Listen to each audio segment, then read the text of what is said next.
The conference room fell silent as Ambassador Kiwan stood before the Galactic Council. Around him sat the rulers of 3 mighty empires.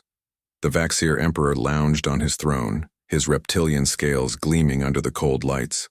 Beside him, the Chithar Queen clicked her mandibles in what passed for amusement among her insect-like species. The Luminar Archon, a being of living crystal, hummed with barely contained satisfaction. Kiwan held a data tablet in his hands. On it was Decree 7749, the document that would change everything. The decree demanded that humanity surrender 80% of Earth's resources. It ordered 90% of all humans to relocate to labor worlds scattered across council space. They had 6 months to comply. "We have reviewed your decree," Kiwan said, his voice steady, despite the fear gnawing at his chest. "Humanity's answer is no." The Vaxir Emperor laughed to sound like rocks grinding together. "You refuse? Little human, you have no choice. Your weapons are primitive. Your ships are slow. You cannot fight us." "We know," Kiwan replied. "That is why we are leaving." The chamber erupted in alien sounds that might have been laughter. The Chithar Queen's translator crackled to life. "Running away? Yes, this is wise. Run far, little mammals. We will claim your worlds as payment for your defiance." Kiwan placed the tablet on the floor and turned to leave. At the doorway, he paused. "We are not running in fear. We are choosing to leave while we still can. I hope you understand the difference before it matters." Nobody in that chamber understood what he meant. They were too busy celebrating their victory.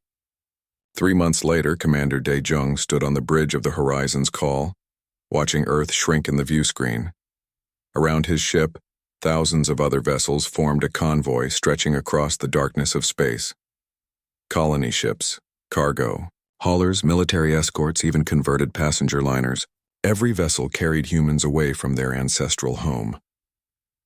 "Final count, sir," his first officer reported. 11,417 ships in this wave. That brings our total to 93% of the human population safely evacuated.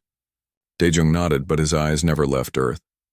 Somewhere down there, in empty cities and abandoned towns, automated systems kept the lights on.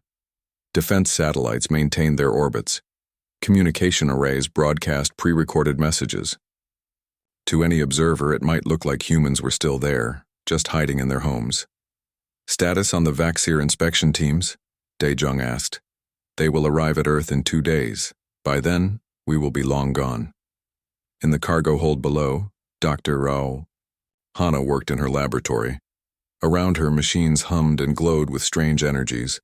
Her team had been working for 18 months on this project, ever since they learned about Decree 7749. The Galactic Council controlled all faster-than-light travel through their jump gates. Every species had to use these gates, paying fees and following routes approved by the Council. Hana's project would change that. Her machines bent space in ways the Council's technology could not detect. Human ships would be able to travel anywhere without using Council gates. They would be invisible, untraceable, free. "Doctor, we are getting excellent results," one of her assistants said. "The field remains stable even during ship acceleration." Hana allowed herself a small smile. "Good. Make sure all data is backed up on every ship in the convoy. If we lose one vessel, the others must be able to continue the work." Young Mi walked through the observation deck of the New Dawn, recording everything she saw. As humanity's appointed historian, it was her job to document this exodus. Families pressed against the windows, watching Earth disappear. Some cried. Others stood in silence. Children asked questions their parents struggled to answer.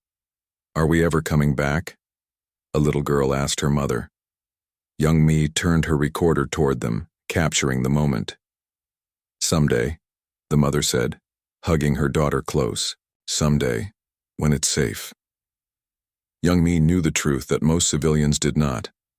They were not fleeing to find safety. They were fleeing to prepare. Somewhere in the outer reaches of the galaxy, far from Council space, humans would build new worlds. But these would not be homes. They would be forges. On Mars, the last transport lifted off from the red sand. The Chithar Collective had already announced they would claim this world.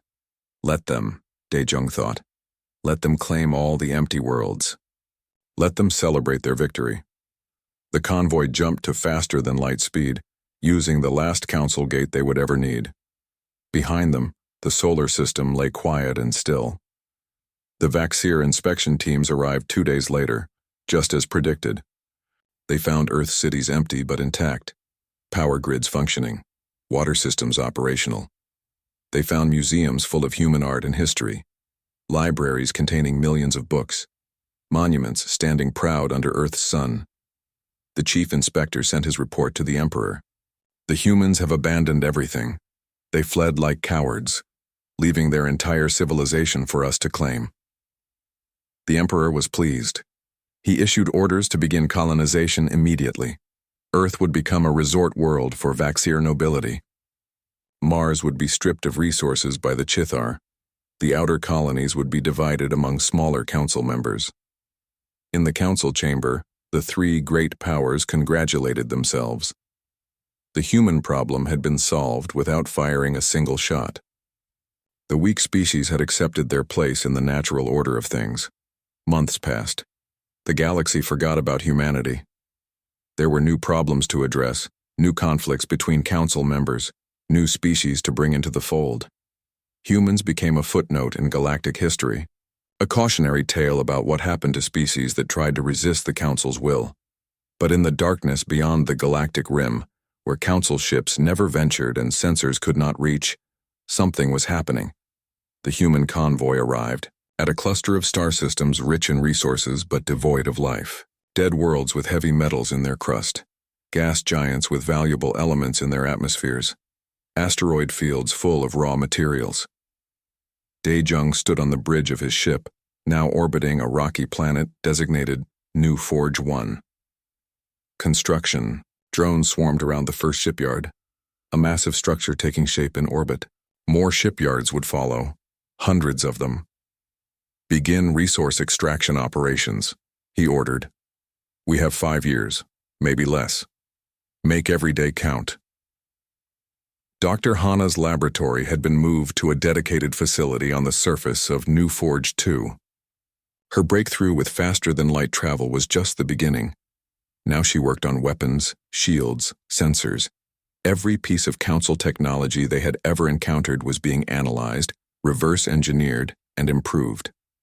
Young Mai continued her recordings, but now she documented something different. Not despair and loss, but determination and preparation. She interviewed engineers designing new warships. She watched soldiers training for combat they all knew was coming. She recorded the quiet anger in every human face. They think we ran away because we were weak, she said into her recorder one night sitting alone in her quarters. They think we fled in fear. They are wrong. We left because fighting them then would have meant our extinction. We left to buy time, time to learn, time to build, time to prepare. She looked out her window at the shipyards under construction. Sparks from welding torches lit up the darkness like distant stars. They will learn, she continued. They will learn that there is a difference between retreat and preparation. They will learn that patience is not the same as weakness. And when they learn these lessons, their worlds will burn. 5 years seemed like a long time to wait, but humanity had learned to be patient. They had learned to plan. And they had learned that sometimes the quietest departure precedes the loudest return. 5 years had passed since humanity left Council space. In those 5 years, the galaxy had changed little. The Vaxir still ruled with arrogance. The Chithar continued expanding their territories. The Luminar maintained their crystalline cities and looked down upon other species. Nobody spoke of humans anymore. Why would they? The weak species had run away and disappeared into the void. On Earth, Vaxir nobles walked through human museums, admiring stolen art they did not understand. They lived in apartments humans had built, ate food from restaurants humans had established, and congratulated themselves on inheriting such a beautiful world. The few humans who had stayed behind, too old or sick to make the journey, were treated as servants. Some were treated worse. Admiral Taeho stood in the command center of New Forge Station, looking at screens showing the progress of humanity's transformation.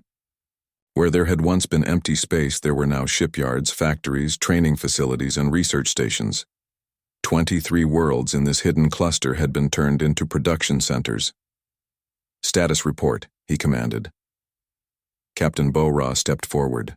She was young, barely 30, but her mind worked in ways that amazed even the oldest engineers. "We have completed construction of 417 warships. The first wave of Retaliation-class destroyers is ready for deployment.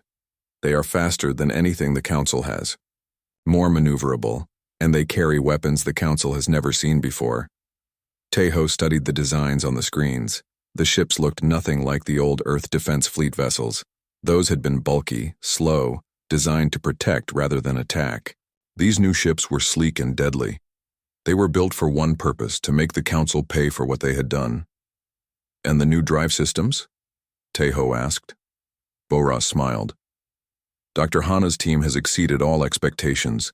Every ship can jump to faster than light speed without using Council gates. We can appear anywhere in the galaxy with zero warning. Our ships will seem to materialize from nowhere, strike, and vanish before their fleets can respond." In another part of the station, Sung-Ho reviewed intelligence reports from Council space. He was humanity's eyes and ears in enemy territory. Over the past 5 years, he had carefully placed agents throughout the galaxy. These agents looked like Council species, thanks to advanced disguises and careful surgery. They worked as merchants, servants, technicians. They listened and reported everything. The reports made Sung-Ho's blood boil. On Earth, the Vaxir had destroyed the Statue of Liberty, calling it an eyesore. They had burned the Library of Alexandria's reconstruction, claiming they needed the space for a pleasure palace. Human graves had been dug up to make room for Vaxir gardens. On Mars, the Chithar had dismantled every human settlement, erasing any trace that humans had ever walked on the Red Planet. "They want us forgotten," Sung-Ho muttered, reading another report. "They want to erase us from history." His assistant, a young woman named Ji-Wan, looked up from her console. "Sir, we have confirmation that the Council has reduced military presence in all former human territories. They see no threat. They have moved their main fleets to the border regions where they are fighting other species." Sung-Ho nodded. "Perfect. Arrogance makes them stupid. When we strike, they will not be ready." In the training facilities of New Forge 4, young soldier Jin Woo practiced combat maneuvers in the simulation room. Around him, holographic enemies appeared and attacked. He moved with speed and precision, his powered armor responding to his thoughts almost before he had them. The armor was another of humanity's improvements on stolen technology.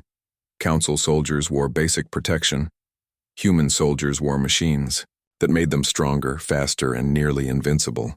Jin Woo's instructor watched from the observation deck. "Time," she called out.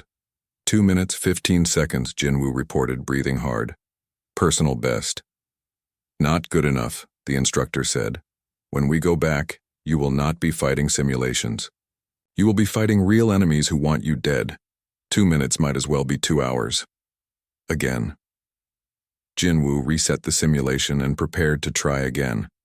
He had been training for 3 years, ever since he turned 18. He had never seen Earth except in videos and photographs. He had been born on one of the colony ships during the Exodus. But he trained as if he remembered every street, every building, every face of the world that had been stolen from humanity. Dr. Hana worked in her laboratory, surrounded by machines that hummed with barely contained power. She had solved the problem of faster-than-light travel years ago. Now she worked on something more important: weapons that could kill Council species more effectively than anything that existed.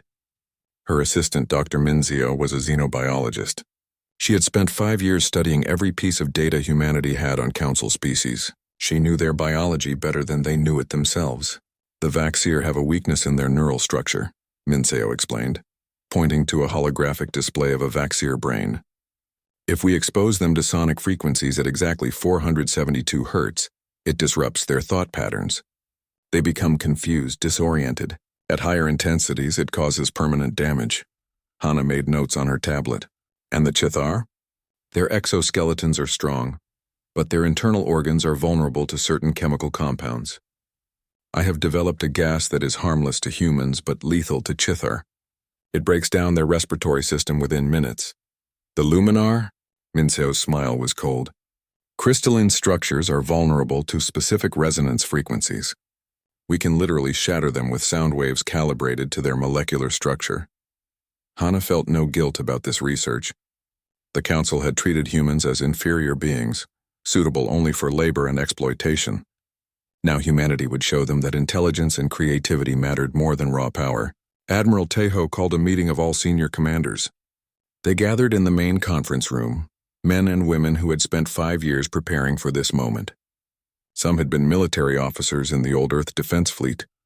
Others had been civilians who learned warfare because they wanted revenge. The time has come, Tejo announced. Our ships are ready. Our soldiers are trained. Our intelligence network confirms that the Council is unprepared. We strike in 30 days. The room erupted in conversation. 30 days. After 5 years of preparation, 5 years of waiting, 5 years of burning anger held in check, they would finally act. Commander Daejung, now promoted to admiral, stood and addressed the room. This will not be a war of conquest. We are not the Council. We do not seek to dominate or enslave. We seek justice. We seek to reclaim what was stolen. We seek to make them understand that humanity will not be erased from history. Captain Unji raised her hand. She would command the first wave of stealth destroyers. What are our primary targets? Sung Ho activated a holographic map of the galaxy. Red dots marked former human territories. We will strike here, here, and here. Military installations first, then infrastructure. We will cripple their ability to respond before they even understand what is happening. Over the next 30 days, the hidden human territories buzzed with activity. Ships were loaded with weapons and supplies. Soldiers said goodbye to families they might never see again. Engineers performed final checks on systems that had to work perfectly. Scientists uploaded their research to ship databases. Youngmi continued her recordings, but now her tone had changed. We have been patient, she said into her camera. We have been quiet. The Council thinks we disappeared. They think we accepted defeat. They are wrong. In 30 days they will learn that humans do not forget. We do not forgive, and we do not lose quietly. On the last day before departure, Admiral Tejo stood before the entire fleet. Hundreds of ships floated in formation, waiting for orders. Thousands of faces looked at him through view screens. 5 years ago, Tejo said, his voice carrying to every ship. We left our homes. We left Earth, Mars, and every world we had built. We left because staying meant extinction. We left because we knew something the Council did not understand. We knew that patience is not weakness. Preparation is not cowardice. And a strategic retreat is not the same as surrender. He paused, letting his words sink in. In a few hours, we will jump to Council space. We will appear in their territories like ghosts. We will strike their military bases, their command centers, their symbols of power, and they will finally understand what they did wrong. They thought humans left quietly. They thought we disappeared. They were wrong. Tejo raised his fist. We did not leave quietly. We left to sharpen our knives. And now it is time to use them. The fleet jumped to faster-than-light speed, vanishing from the hidden territories. They moved through space using methods the Council could not detect. They traveled along routes the Council did not know existed, and they carried with them 5 years of anger, determination, and carefully prepared vengeance. The Council would learn, their worlds would burn, and humanity would make sure the galaxy never forgot again. The Galactic Council's war rooms buzzed with desperate activity. For 3 weeks, human attacks had intensified across Council space. What began as precise strikes on military targets had evolved into a full campaign of systematic destruction. Emperor Zath stared at the tactical displays showing red markers everywhere human ships had struck. 63 installations destroyed in the last week alone, General Krov reported. We lose more ships every day. Our supply lines are collapsing. Then mobilize more forces, Zath hissed. We have thousands of ships, millions of soldiers. The humans are still outnumbered. Numbers do not matter if we cannot catch them, Excellency, Krov said quietly. They appear, attack, and vanish before our fleets arrive. It is like fighting shadows. Admiral Tejo understood this truth. In the command center of his flagship, he studied reports from across the front lines. Human tactics were working perfectly. The Council had massive fleets, but those fleets were designed for traditional warfare. They expected enemies to stand and fight. Humans refused to cooperate. Update on Operation Scythe? Tejo asked. Commander Daejung pulled up a star map. General Jae Sung's ground forces are ready to assault Mars. We have confirmed the Chithar garrison is undermanned. They pulled forces away to defend their core systems. Tell Jae Sung he has authorization to proceed. General Jae Sung was a tall man with scars on his face from the early evacuation battles. He had been one of the last soldiers to leave Earth 5 years ago. Now he commanded 3,000 troops in powered armor, preparing to take back Mars. Listen up. Jae Sung addressed his troops. The Chithar expect orbital bombardment. They expect us to burn them from space. We are not going to do that. We are going in on foot. We are going to look them in their insect eyes and show them what humans do to those who steal our worlds. His soldiers cheered. They had trained for 5 years for this moment. They wore armor that made them stronger than any Chithar warrior. They carried weapons designed to kill insectoids efficiently, and they were angry. The assault began at dawn on Mars. Human dropships fell through the thin atmosphere like meteors. Chithar defenders opened fire, but their weapons barely scratched the armored hulls. The dropships landed near the main Chithar fortress and soldiers poured out. The battle was brutal. Chithar warriors were strong and fast, but human soldiers were stronger and faster. Powered armor absorbed hits that would have killed unprotected troops. Human weapons fired explosive rounds that shattered Chithar exoskeletons, and when the fighting got close, human soldiers proved they could match Chithar warriors in hand-to-hand combat.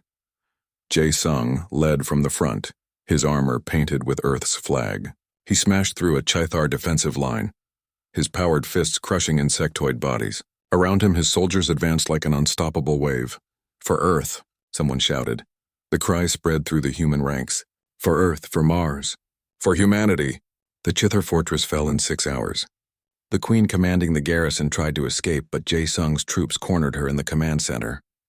She raised her claws in surrender. Please, she clicked through her translator. We were following orders. We did not want this war. Jae Sung removed his helmet so she could see his face. 5 years ago, your people destroyed every human settlement on this planet. You erased our history. You said we were not worthy of remembering. Now you will be remembered as the species that learned too late what happens when you anger humans. He did not kill her. Instead, he had her and her officers locked up to face trial later. Humanity would show mercy where the Council had shown none. But mercy did not mean forgiveness. While Jae Sung fought on Mars, pilot So Young flew her fighter in space battles across the galaxy.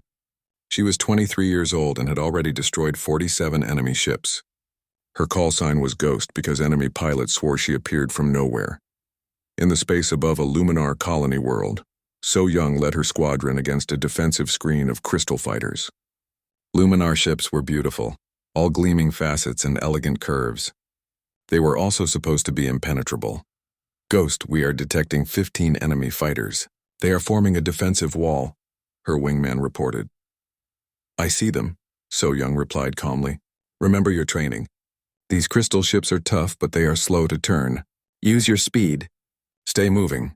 She dove toward the Luminar formation, her fighter screaming through space at speeds no Council ship could match. The Luminar pilots tried to track her, but she was too fast. She fired a burst from her weapons, and the shot struck a Luminar fighter at exactly the right angle. The crystal hull shattered, and the ship exploded in a shower of glittering fragments. One down, So Young said. Your turn, people. Show them how humans fly. Her squadron scattered and attacked from different angles. The Luminar pilots were skilled, but they had trained to fight enemies who followed predictable patterns. Human pilots fought like they were insane, taking risks that should have been suicidal. Except those risks worked because human ships were just that much faster and more maneuverable. So Young destroyed 3 more fighters in the next 5 minutes. Her squadron eliminated the rest. The Luminar defensive screen broke, allowing human bombers to attack the colony's military installations below. Intelligence Officer Dong Min coordinated psychological warfare from a secret facility. His job was to break the Council's will to fight without firing a shot. He was very good at his job. We have successfully intercepted communications from the Vaxir High Command, his assistant reported. They are discussing abandoning their outer colonies to consolidate defenses around their homeworld. Dong Min smiled. Excellent. Make sure those communications are leaked to their colonial governors. Let them know the Emperor plans to abandon them. That should cause some interesting political problems. But Dong Min's most effective weapon was truth. He broadcast intercepted Council communications, showing how their leaders really felt about humans. In one recording, Emperor Zath called humans cattle suitable only for labor. In another, Queen Vesh described humans as barely sentient mammals. Archon Lum had written a memo referring to humanity as biological waste to be removed. These broadcasts spread across the galaxy. Many species had believed the Council's propaganda that humans were primitive and dangerous. Now they saw the truth. The Council had not attacked humans because they were dangerous. They attacked because they saw humans as weak and easy to exploit. Public opinion began to shift. Neutral species questioned the Council's version of events. Some openly condemned the treatment of humans. A few brave species even offered to help humanity. The Council tried to negotiate. They sent envoys to request a ceasefire. Admiral Tejo agreed to meet with them in neutral space. The meeting took place on a space station run by an independent species. The Vaxir envoy, a diplomat named Sek, approached Tejo with what he clearly thought was a reasonable offer. "Admiral, this war benefits no one. We propose a ceasefire. Humanity may keep Earth and Mars. The Council will maintain control of other territories. We can coexist peacefully." Tejo looked at the envoy with cold eyes. "You misunderstand the situation. We are not asking for permission to have our worlds back. We are taking them. All of them. Be reasonable," Sek hissed. "You are outnumbered. Eventually you will run out of ships and soldiers. The Council can replace losses indefinitely. Can you?" Tejo asked. "Your supply lines are cut. Your colonies are in revolt. Your fleets are scattered trying to defend everywhere at once. How long can you sustain this war?" Sek's scales rippled with barely controlled anger. "What do you want?" "Complete withdrawal from all former human territories. Reparations for damages, formal recognition of human sovereignty, and public apology for attempted genocide." "Impossible." "The Council will never agree to such terms." "Then the war continues," Tejo said simply. "You may leave." The envoy departed, and Tejo knew the Council would try to win through military force. That was fine. Humanity had a surprise waiting for them.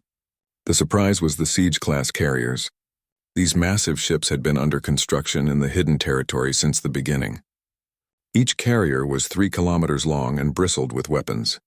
More importantly, each one carried enough firepower to reduce a planet's defenses to rubble within hours. 3 siege-class carriers jumped into the Vaxir fortress system of Draken Prime. The fortress world was considered impregnable.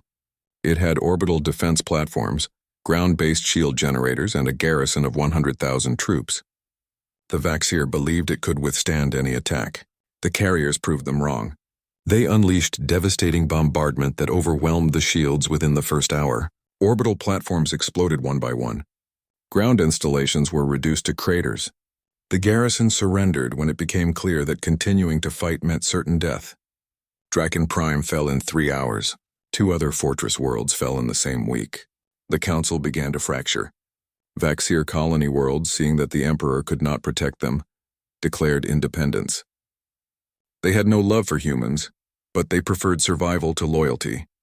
Some colonies even offered to ally with humanity against the Council. The Chithar Collective recalled its fleets to defend the homeworld. Queen Vesh no longer cared about holding human territories. She cared only about survival.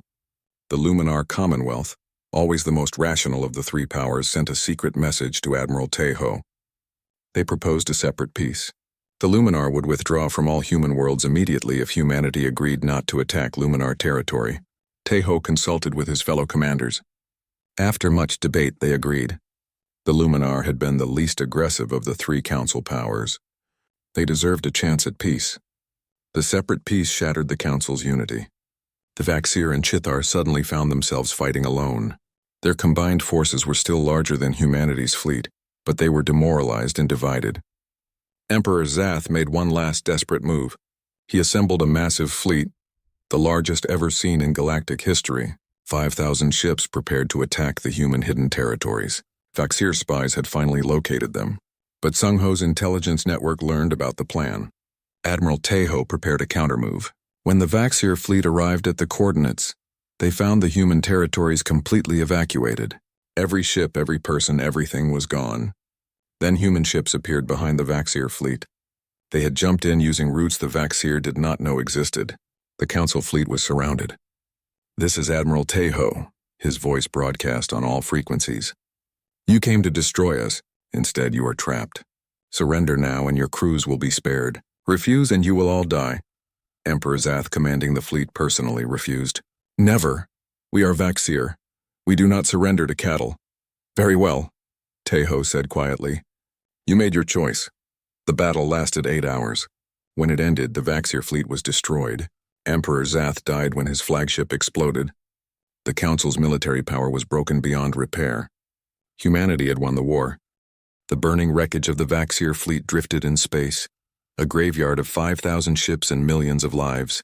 Admiral Teho stood on the bridge of his flagship, watching the debris field spread across his view screen. Around him, his officers waited for orders to pursue the few Vaxir ships that had escaped. Sir, we can track the survivors to their homeworld, Captain Bora said. We could end this war today. Teho shook his head slowly. No, we have made our point. Order all ships to cease fire. The war is over. But sir, the Vaxir are broken, Teho interrupted. Their emperor is dead. Their fleet is destroyed. Their colonies are in revolt. If we continue to attack, we become the monsters we fought against. We fought for justice, not genocide. The order went out across the human fleet. Cease fire. The war was over. Human casualties totaled less than 5,000. Council casualties numbered in the millions. The galaxy had witnessed the most one-sided war in recorded history. On Earth, people celebrated in the streets.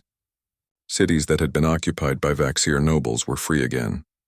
The few humans who had survived slavery were reunited with families they thought they would never see again. Young children who had been born during the Exodus finally set foot on humanity's homeworld for the first time. Young Me walked through the streets of Paris recording everything. The Eiffel Tower still stood, though the Vaxir had painted it in their colors. Human workers were already removing the paint, restoring it to its original appearance. In London, people gathered at Buckingham Palace, which the Vaxir had turned into a governor's mansion. Now the flag of Earth flew above it once more. How does it feel? Young Me asked an old man who had stayed behind during the evacuation. He had been too sick to travel and had spent 5 years as a Vaxir servant. The old man smiled through tears. Like waking from a nightmare, I thought I would die a slave. Now I am free again. But the war's end was only the beginning of a longer, harder task, building peace. 3 days after the final battle, representatives from across the galaxy gathered on a neutral space station. The meeting was called by Junho, a human statesman who had coordinated the Exodus 5 years earlier. Junho was 70 years old with white hair and a calm demeanor. He had spent 5 years planning not just for war, but for what came after. Now he stood before the assembled representatives and presented humanity's vision for the future. The Galactic Council claimed to bring order and civilization to the galaxy. Junho began. In reality, they brought oppression and exploitation. Strong species dominated weak ones. Those who resisted were crushed. This cannot continue. He activated a holographic display showing a new governmental structure. I propose the Free World's Assembly. Every species gets equal representation, regardless of size or power. Decisions are made democratically. No species may enslave another. No species may claim another's territory without consent. These are not suggestions. These are requirements for participation. The Vaxir representative, a general named Court who had taken power after the Emperor's death, stood angrily. You defeated us in war, but you cannot dictate the future of the galaxy. Many species will refuse these terms. Then they will stand alone, Junho replied calmly. Humanity has proven we can defend ourselves. More importantly, we have shown we can defeat those who threaten us. Any species that refuses to join the assembly will receive no protection if they are attacked. They will receive no trade benefits. They will be isolated. The Luminar representative hummed thoughtfully. And what of reparations? Your forces destroyed Chithar and Vaxir installations across dozens of worlds. Who pays for this damage? The Council started this conflict by attempting to enslave humanity, Junho said. But we understand that hatred breeds only more hatred. Therefore, humanity will not demand reparations from the Vaxir or Chithar people. However, we will demand that both species withdraw completely from all former human territories within 6 months. There was shocked silence in the room. The representatives had expected humanity to demand tribute, territory, even slaves of their own. Instead, humans asked only for what had been stolen from them. A representative from a small species called the Terek raised his hand. What guarantees do we have that humanity will not become the new council? You have proven your military strength. What stops you from dominating the galaxy as the Vaxir once did? It was a fair question. Junho had prepared for it. We will share our technology, he announced. The faster-than-light drive that let us move without council jump gates will be licensed to any species that joins the assembly and swears to use it only for peaceful purposes. Advanced medical technology. Agricultural improvements. Everything we developed during our exile will be available to those who choose peace. The room erupted in conversation. Some species were skeptical. Others were intrigued. But all of them understood that humanity held all the cards. They had won the war. They could dictate any terms they wanted. Instead, they offered partnership. Over the next 3 months, the Free Worlds Assembly took shape. 73 species joined immediately. The Luminar were among the first, grateful that humanity had shown them mercy. Even some Chithar colonies joined, breaking away from the collective to forge their own future. The Vaxir were the holdouts. General Court refused to accept the new order. He gathered the remnants of the Vaxir military and prepared for a final stand at the Vaxir homeworld. Admiral Tejo jumped a fleet to Vaxir space and sent a message to Court. General, your people have suffered enough. Your emperor led you into a war you could not win. Do not make his mistakes. Join the assembly. Help build a better future. Court's response was defiant. We are Vaxir. We ruled the galaxy for centuries. We will not become equals with lesser species. Then you will become extinct, Tejo replied. Look at your fleet. Look at your colonies. Look at your people. They are starving because your supply lines are gone.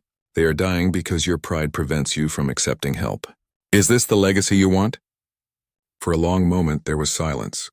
Then Court's voice came back, quieter this time. What would you have us do? Join the assembly. Feed your people. Rebuild your worlds. Show the galaxy that Vaxir can adapt and thrive as equals rather than die as tyrants. It took another week of negotiations, but finally, Court agreed. The Vaxir joined the assembly. The council was officially dissolved. Commander Dae Jung, now a retired admiral, oversaw the reconstruction of Earth. The task was enormous. Vaxir occupation had damaged much of humanity's cultural heritage. Buildings had been modified or destroyed. Historical sites had been turned into entertainment venues. Art had been stolen or sold, but humans were patient. They had waited 5 years for revenge. They could wait another 5 years for restoration. Slowly, carefully, Earth began to look like Earth again. The Statue of Liberty was rebuilt. The Library of Alexandria was restored. Human monuments stood proud once more. Dr. Hana continued her research, but now she worked on peaceful applications of her discoveries. The faster-than-light drive was refined and improved. Medical technology was shared with species suffering from diseases. Agricultural advances helped feed worlds that had known famine. She was awarded the first Nobel Prize given out since the evacuation. In her acceptance speech, she said, "Science can destroy or create. We chose to use it first for destruction because we had no choice. Now we have a choice. We choose creation." Engineer Bora transformed her shipyards from building warships to building colony vessels. Thousands of ships were constructed to help species explore and settle new worlds. Human technology, once used for war, now served peace. Captain Yunji retired from the military and became a teacher. She trained the next generation of officers, but she taught them different lessons than she had learned. War is sometimes necessary, she told her students. But it should always be the last choice, not the first. We fought because we had to. We won because we prepared. Now we must work twice as hard to keep the peace we paid so dearly to achieve. Pilot So Young, the ace with 47 kills, became an instructor at the new academy. Young pilots came from across the galaxy to learn from her. She taught them tactics and strategy. But more importantly, she taught them responsibility. Every shot you fire might take a life, she told them. Every decision you make affects real people. Power without responsibility is tyranny. Never forget that. General Jae Sung took over the Assembly's peacekeeping forces. These forces were small but well-trained, meant to respond to conflicts before they became wars. Jae Sung's reputation as a fierce warrior helped. Most conflicts ended when he simply showed up. Sung Ho's intelligence network transformed into the Assembly's diplomatic corps. His agents no longer spied for advantage but worked to prevent misunderstandings between species. He proved as good at making peace as he had been at preparing for war. Young Me completed her historical account and published it under the title, The Fire We Carried. The book became required reading in schools across the assembly. She made sure every detail was accurate, every sacrifice remembered, every lesson learned. In the final chapter, she wrote, "We did not want war.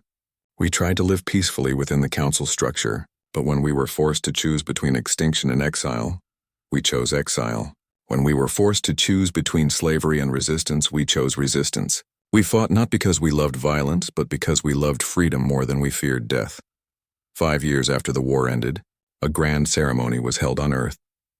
The Free World's Assembly met in person for the first time, gathering in a new building constructed on the former site of the United Nations. Representatives from hundreds of species filled the Great Hall.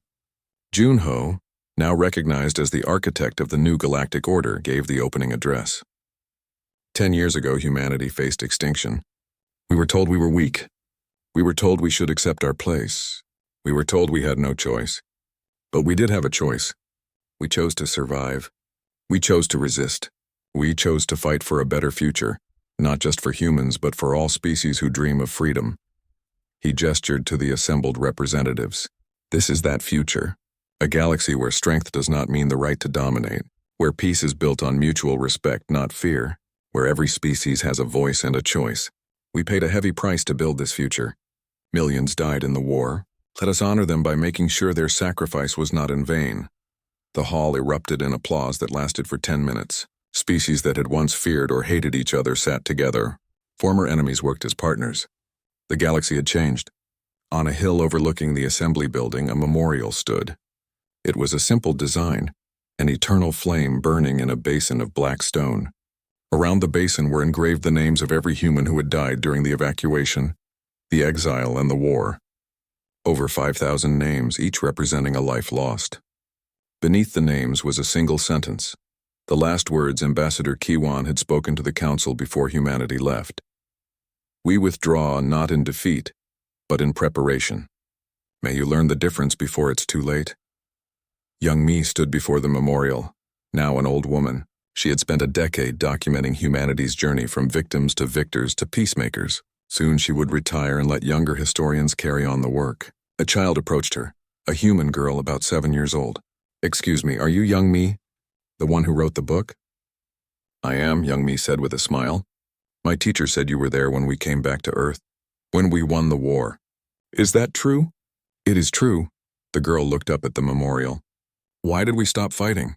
"My dad says we could have conquered the whole galaxy." Young Me knelt down to the girl's level. "We could have, but conquering and enslaving others would have made us just like the Council. We fought for freedom, not power. We fought to prove that strength should protect the weak, not exploit them. Do you understand?" The girl thought about it, then nodded. "I think so. We fought to make things fair." "Exactly right," Young Me said. "And now it is your generation's job to keep things fair." As the sun set over Earth, the eternal flame burned bright. The galaxy was at peace. Not a perfect peace, not a permanent peace, but a real peace built on justice and mutual respect. Humanity had left the galaxy once, forced out by those who saw them as weak. They had returned as something the Council never expected. Teachers, not tyrants. Warriors who knew when to sheath their swords. Victors who understood that true strength lies not in dominating others, but in lifting them up. The galaxy would remember. They thought humans left quietly. They learned too late that silence and weakness are not the same thing. They learned that patience is not surrender. They learned that the fire humans carried during 5 years of exile was not the fire of rage, but the fire of determination, and that fire, once lit, could never be extinguished.